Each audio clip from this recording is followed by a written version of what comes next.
Hello, this is Anna Delaney with Information Security Media Group. Welcome to this webinar, Bringing Order to Non-Human Identity and Cryptographic Chaos, Visibility, Compliance and Control.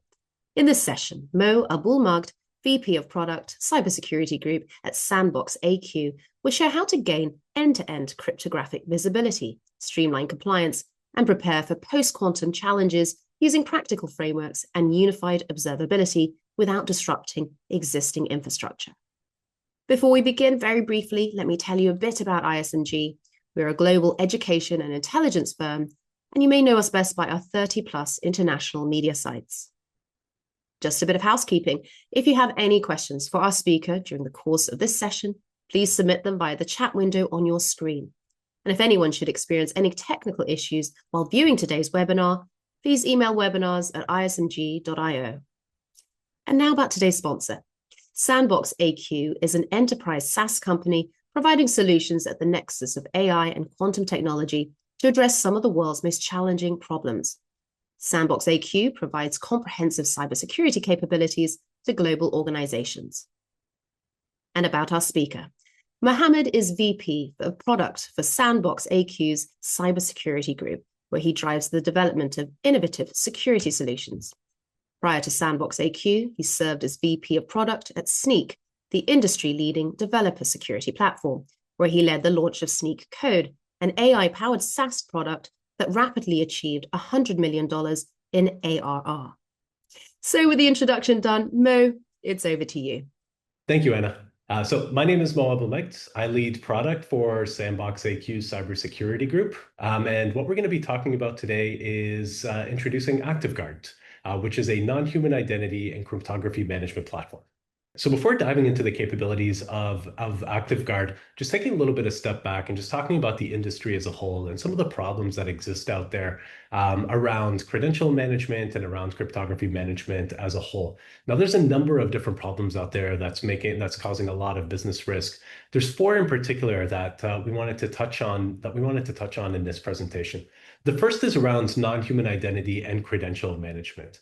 The protection and the visibility of these non-human identities, think, for example, secrets, API tokens, effectively passwords that machines use to talk to other machines, is really a growing concern for a couple of reasons. Number one is there's really a lack of visibility into where are these secrets going, who's actually utilizing these secrets, these identities, these cryptographic objects, and what are they actually using them to get access to. In the next slide, we'll dive into some real-world examples that have caused some problems in the industry to really be able to crystallize the problem that exists. But at a high level, there really lacks kind of a centralized place to be able to get full visibility across all of your non-human identity, all of your secrets, and all of your cryptography that exists across your entire estate, from applications to network traffic to file systems and devices as well. And there also lacks a centralized place to actually be able to understand if there's any vulnerabilities that exist in these items and then be able to take action to remediate the security risk. And we'll talk later on in this presentation about how AQtive Guard is positioned to help you be able to solve these problems. Another one of the big problems that exists in the industry today is that's related to supply chain. There's a stat that was shared some time ago of the application that you build, of all the code that makes up all of the applications that you build, something like 80% of it is actually made up of third-party software. So it's not really software or code that you write yourselves, which really opens up a lot of risks associated with what is that third-party software that you're pulling into your application that makes up kind of these critical components. Do you have the right visibility into them? What is the supply chain risk that exists with that third-party software that you're pulling into your application, or even with third-party software that you're utilizing for sort of regular day-to-day basis for business continuity and other business objectives as well. And this is leading to a wide range of security problems as well that we'll touch on in a second. Now, as a whole, and the third problem, and I touched on it a little bit earlier when I was talking about the first problem, is that lack of visibility. You really can't solve and understand if there's a risk that exists and resolve any risks without first understanding what actually is out there and getting visibility to all of your cryptography and your non-human identity, but especially with cryptography. Cryptography itself remains a really complex and often a neglected area, although it really does serve as the foundation for a lot of security that exists with internet infrastructure. While it's really, really critical to secure communications and data, a lot of organizations really still struggle with this problem. They struggle with managing certificates, with encryption keys, and this can lead to a number of different problems, ranging from actual security risks, where someone may be able to kind of get access to a key and get access to a number of data that they're not supposed to have access to outages where you may have a certificate that's invalid and suddenly you've got an outage that you didn't even know about, or you're reacting to be able to solve for it after your customers have notified you about it, which really drives a lot of negative business impact. And then all of these problems that we just talked about that exist today are going to go in hyperdrive as the advent of AI really begins to pick up, as more AI tools really begin to be utilized, like agentic AI, and more organizations start to leverage AI and agentic AI to be able to increase their productivity. These same problems are going to become even more complex and are going to grow exponentially as that begins to happen, as AI agents begin to pass back and forth secrets and non-human identities and credentials to be able to access data from one machine to another machine. And then, of course, as quantum computing becomes a reality as well, very, very quickly, organizations are starting to really understand kind of this increased urgency to be able to start to prepare for a post-quantum world and ensure that all of their encryption algorithms are able to meet the challenges that are going to be out there once quantum computing really becomes more of a mainstream thing. So now that we've covered these problems, let's dive into a few of the real-world examples that have actually taken place to help illustrate the impact of the risks that exist because of these problems that we just covered. One that's a really interesting one is an incident that happened in 2024 with some of the large banks that are out there. In this case, hackers were actually able to exploit a URL-based authentication. So they effectively took access. They were able to get a hold of some of the URL-based authentication that they had inside of their application, were able to gain access to the data of over 350,000 customers. Now, that has a lot of negative downside to it. That's fairly obvious. In terms of the data that's actually has now gone into the hands of the hackers, it's a lot of brand risk, a lot of brand hits that ends up happening, reputational problems that end up reputational costs that ends up taking place as well, and then of course monetary problems as well.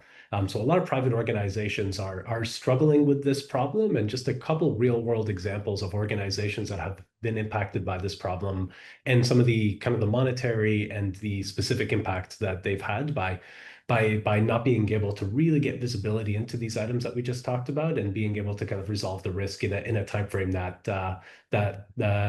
was needed. Another interesting example is kind of from the supply chain aspect. There was a recent supply chain attack with GitHub where a threat actor compromised one of the popular GitHub actions that's utilized by a number of different projects and a number of different organizations. Effectively, in this case, the threat actor added malicious code that prints out secrets and printed out crypto into project build logs, and then was able to get access to it. Luckily, I think in this case, this was spotted pretty early in the process. But I think this is a really good example that shows that non-human identities, secrets, cryptography is a threat vector that is out there and is one that threat actors are really kind of focused on trying to exploit. As a whole, about 75% of organizations have experienced a data breach in the past year or so. About 43% of organizations have experienced an AI-related security incident in the past year, which is really interesting. I think a lot of organizations are starting to move towards leveraging AI tools to be able to increase productivity, and there's a lot of benefit that can be had there by leveraging AI to increase productivity, to reduce costs. But I think as this space has really started to move really, really quickly, security has sort of struggled to keep up, and thinking about security has struggled to keep up, which has driven the statistic of 43% of organizations experiencing security incidents. And then as a whole, 78% of organizations are using AI in production, but only 5% of CISOs have adequate visibility into the AI systems data that's actually being utilized. Again, a really great example of a really cool new technology, a really valuable new technology that's being adopted at light speed, one that has a high value, a high ROI associated with it, but security, again, really kind of struggling to keep up, which is causing threat vectors to open up, and one where we'll talk later on in this presentation about how AQtive Guard can help solve some of those problems. So maybe taking a little bit of step back and just talking about AQtive Guard and Sandbox's kind of role in this. And I'd like to kind of go through this stack diagram here on the left-hand side, and starting off with cryptography management. So since spinning out of Alphabet in 2022, we've really been focused on the cryptography challenge. SandboxAQ has some of the leading cryptography experts in the world. We publish a number of different papers, a number of different white papers associated with cryptography and with encryption that are adopted by the leading industry standards that are out there that organizations leverage. We also kind of been spinning out in their experience in Alphabet. We're really able to get a lot of expertise around DevOps, around DevOps and DevSecOps as a whole, and how do we do this model sort of at scale. So starting off, we really focused on the cryptography management piece and enabling organizations to scale up their cryptography management their cryptography management practice within their organizations. Where we're kind of going to, especially with this new AQtive Guard release, is starting to go into identity management. So starting to kind of surface things like secrets, API tokens that are being utilized across your environment, being able to surface things like secrets that are in plain text inside of your source code to maybe an API token that's sitting unencrypted on a machine somewhere. It's really giving you full end-to-end visibility of not just the cryptography that we've done so well in the past, but also for all of the identity that exists out there as well. Give you full visibility of these things from application to network traffic to what's actually sitting on your file system. And then these are problems that I had mentioned that we had just kind of taken a look at on the previous slide that exist today for organizations, so really helping kind of push forward and help out the DevSecOps teams and scale up the DevSecOps teams that exist within organizations. And as AI SecOps begins to take off, as more organizations start to leverage AI and start to build out a security practice around it, again, remember, these are the same problems that you're going to be facing when leveraging AI tools. And AQtive Guard is built in a way that enables you to be able to solve these problems as well. So let's double click kind of from this point on in the presentation into AQtive Guard. So what we're going to do is dive into kind of what AQtive Guard is, what are the problems that AQtive Guard helps solve for, and then we'll dive into how it works underneath the covers, and then we'll dive into some of the demos and some of the cool features that we've built out that enables you to be able to add value and really scale up your organizations to be able to handle security at a really high level of scale. So AQtive Guard, like I'd mentioned earlier, is a non-human identity and cryptography management platform. Really, the main value proposition is we want to enable organizations to discover, manage, and protect these non-human identities and cryptography across your entire estate. There's three high value propositions that you're able to get out of leveraging the AQtive Guard platform. The first is fast and comprehensive discovery across the entire IT stack. This is a very hard problem to be able to solve for. And talking to some of the largest organizations, they really struggle to be able to get their arms around what are all the secrets, what are all the cryptography objects that are being leveraged across my entire environment. And when you think about smaller organizations, that problem becomes even harder for them to be able to get that visibility and to be able to get that visibility into a centralized spot. So with AQtive Guard, you're able to effectively deploy at scale all of our first-party sensors and all of our third-party sensors that's able to kind of pull data from your entire environment. We analyze it for you, and we show you an inventory in a centralized spot of all of these different cryptography assets and these non-human identities that we had just talked about. So you can very quickly be able to go from no visibility to full visibility across your estate. And we'll go through a few examples of how we're able to do that for you. Now, things don't stop at visibility. Once you've got visibility into what exists inside of your environment, you want insights into those things, insights into what kind of vulnerabilities actually exist, and where does that risk actually sit, and where do I actually go and fix these problems? And that's the second big piece of value proposition that we're able to offer, the big benefit that you're able to get from AQtive Guard. Leveraging our LQMs, our large quantitative models, we're able to pull in all of this data that exists and really plug into all this data that already exists inside of your environment. We analyze it, our LQM-powered analysis engine analyzes it for you, and then provides you with actionable insights. Examples of actionable insights include vulnerabilities that exist. So for example, things as simple as, hey, you've got this certificate that's sitting on this machine way over here, and it's invalid. It's actually causing an outage for you. So here's examples of how you go and fix it. Things that are even more complex, like this, you've got this API token that's sitting on this machine way over here. It's sitting unencrypted on disk. We also notice that this API token is also being referenced in clear text inside of your source code, and be able to make that connection for you so that you go directly to the spot where the fix should be made, which is inside of your source code.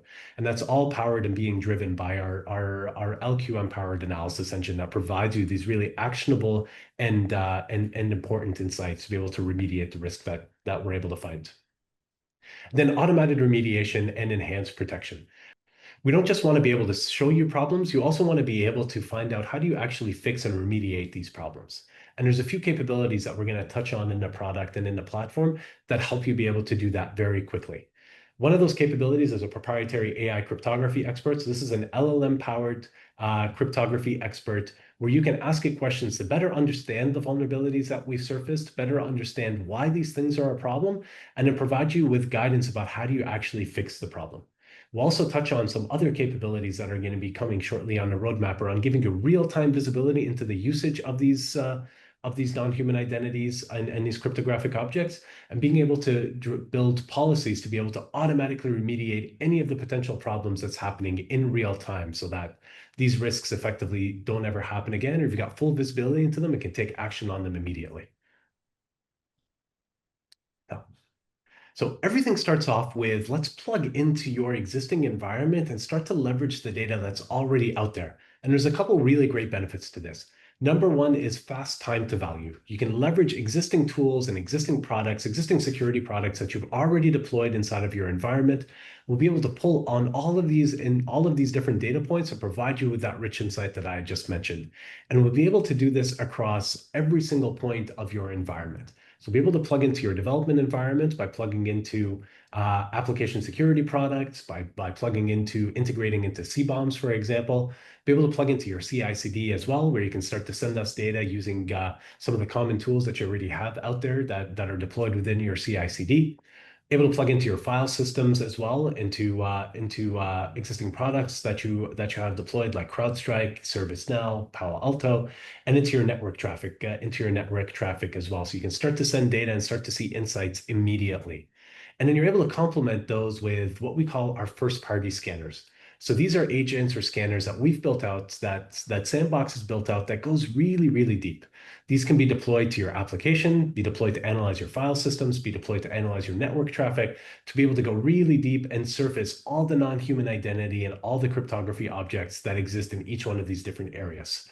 And then from there, we analyze, like I just mentioned, surface the risk, and then be able to kind of show you exactly where do you make the changes so that you go from no visibility to having visibility, and then being able to take action on the risk that exists once we're able to identify it for you. So we're able to integrate into every single point of your environment for a really nice 360-degree view of everything that you have in your estate. Now, to help make this a little bit more crisp, we'll dive into one of the user journeys. We'll dive into a user journey of what happens once you actually start to utilize AQtive Guard.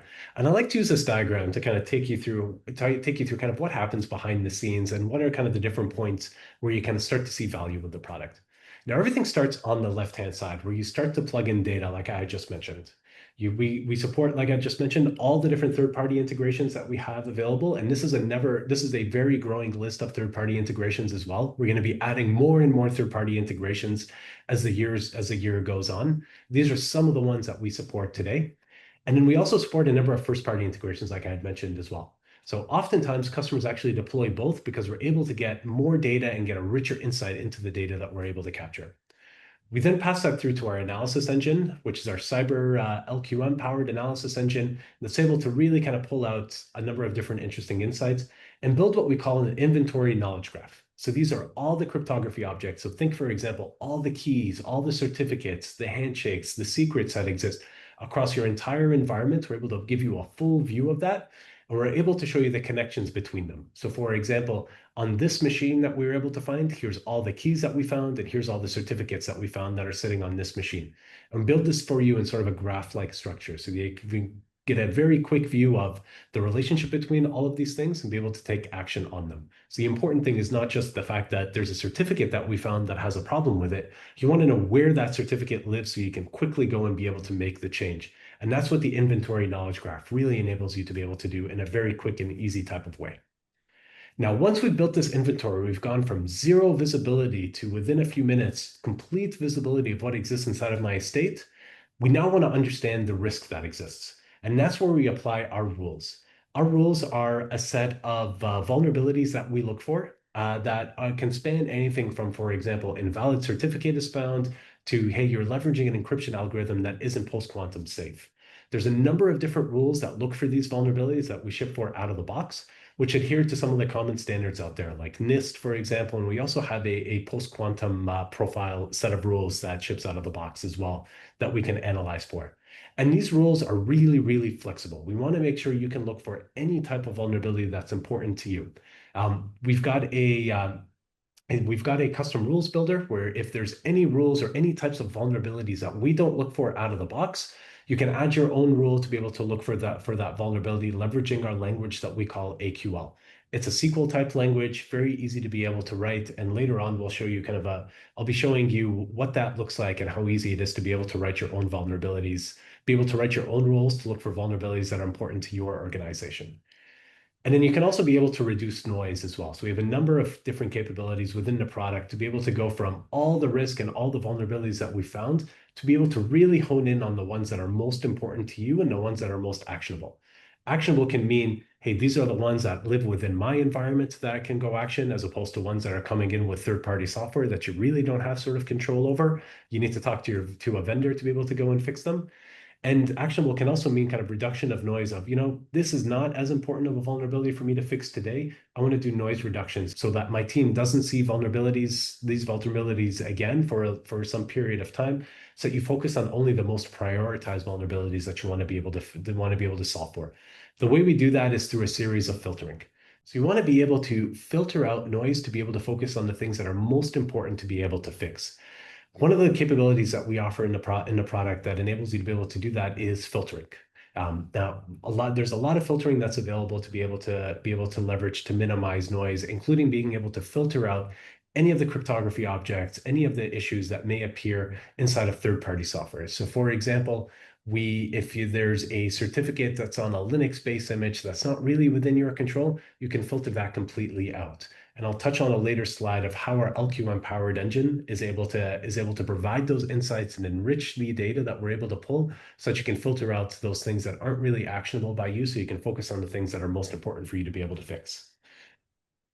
And then what those generate are issues. Think of these as your security vulnerabilities. These are the issues that you need to go and be able to fix, like invalid certificate, or you're leveraging an encryption algorithm that's not post-quantum safe. As I mentioned earlier, you can ask questions of our cryptography expert, of our AI expert, to be able to understand these issues better and how do you actually fix them. And then you can also leverage our product to be able to put these under full lifecycle management, to be able to create policies that say, based off these conditions, rotate these keys. If you see this anomalous behavior, rotate these keys or revoke this token for me, and also get real-time visibility into the usage. We don't just want to, as you're thinking about how do you implement kind of this proper security practice around your secrets, your non-human identities, and your cryptography objects, getting visibility into sort of here's what exists in my state in the snapshot of time is valuable. But what's even more valuable is what's happening right now. Who is accessing these objects? And is there any anomalous behavior? So for example, has someone taken access of one of my tokens or certificates and I'm suddenly seeing a spike in its usage? That may indicate that there's a threat actor that has taken control of this and is starting to try to access data. We'll give you that real-time visibility so that you know that immediately and then can start to take action to be able to remediate that risk via policy-based controls.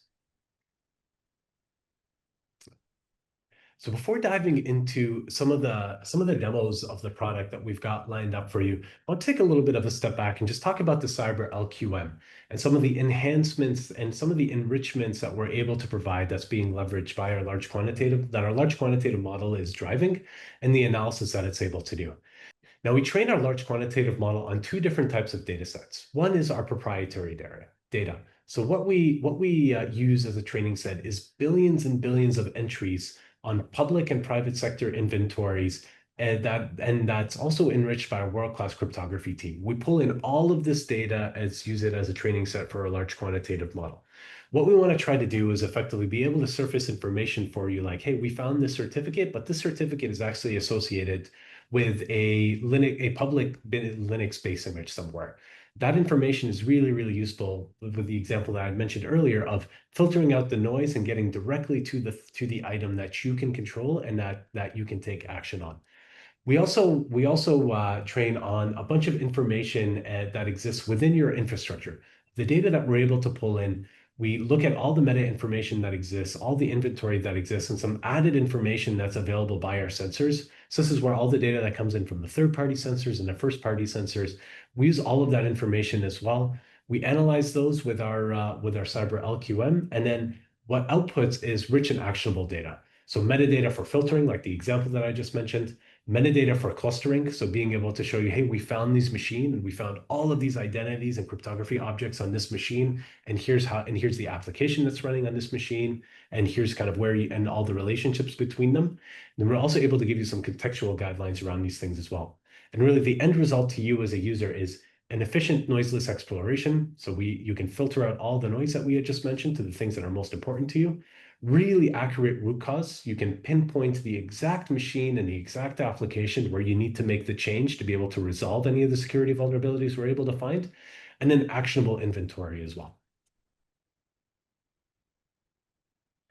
Now, let's dive into a few of the recorded demos that we've got just to kind of show you what the product actually looks like. And the first piece that I want to go through is our dashboards, and that's what we're showing here on the screen. So at a high level, this dashboard gives you sort of a snapshot view into your risk profile. The dashboard can be filtered out into a number of different views, so really valuable for a CIO or a CISO type of level to get a full view across the organization of the risk that exists.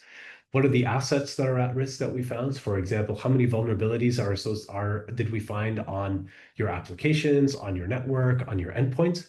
And then show you the same type of view on the cryptography objects and the non-human identity that we found as well.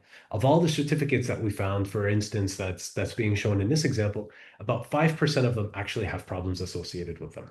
And then you're able to drill down into a team level as well. We not just want to show you the high level kind of view for a CIO across the organization, want to show it on a team level too, so your teams can get actionable insights into how they're progressing over time in terms of burning down the risk that exists inside of their environment.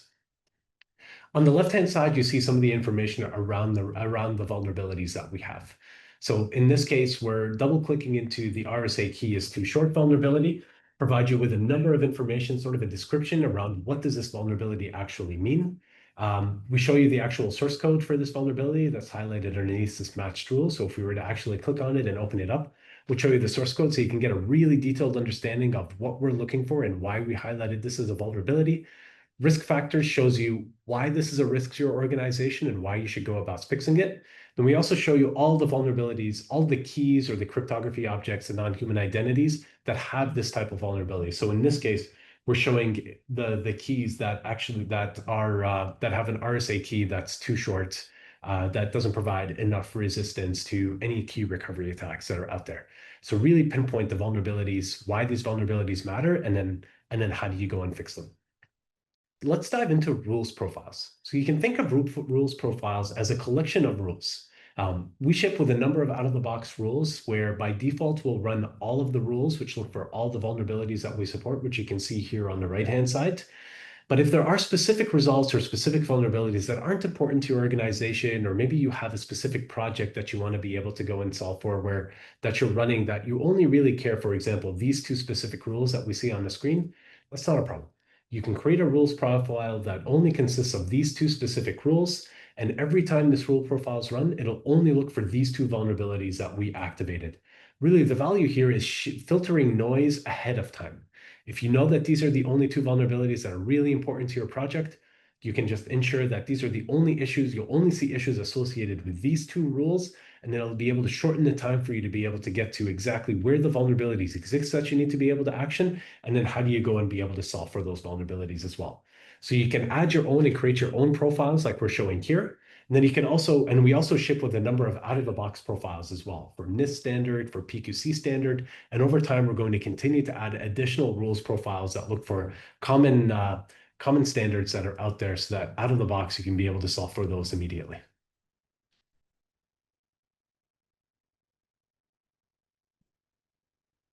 Next, let's dive into the third-party integrations. Now, again, the value of the third-party integrations is so you can very quickly be able to get an insight immediately into your environment. In this case, we're going into the data sources page where we have a number of different integrations set up, and we're actually looking here at the CrowdStrike integration. Now, the CrowdStrike integration is an interesting one. It actually does two things for you. One is we leverage CrowdStrike by just entering in your credentials, as you see here. And once you kind of enter in and configure your CrowdStrike environment, we start to pull in data, and we're able to pull in data to understand what are the cryptography objects and non-human identity objects that exist within this data that we're able to discern, and also understand what are the host names and the applications that we're able to find as well. Again, because we want to build that really great knowledge graph and create all those connections for you. We also leverage CrowdStrike as a control plane to be able to deploy our own first-party sensor, so you can get even more data and get even more enriched insights out of it, which is what we're showing on the screen here. So we're leveraging the CrowdStrike platform so that with a single click of a button using that start scan, and where we had configured earlier of where you want to deploy our first-party scanners, in this case, our file system scanner, we're able to get that going with just a few clicks of the button, and then we're able to pull in all that data and provide you with really rich insights to build up that cryptography inventory and also build up that really interesting knowledge graph and where those vulnerabilities exist and where do you go and fix them. Again, like I'd mentioned earlier, we have a number of different data sources that are available in addition to CrowdStrike that you can plug into to pull in all of the data that exists and get that really interesting insights. Next, let's dive into some of the customization capabilities that exist. And we're going to dive into our powerful query engine. Now, I'd mentioned earlier that we ship with a number of out-of-the-box rules that look for specific types of vulnerabilities.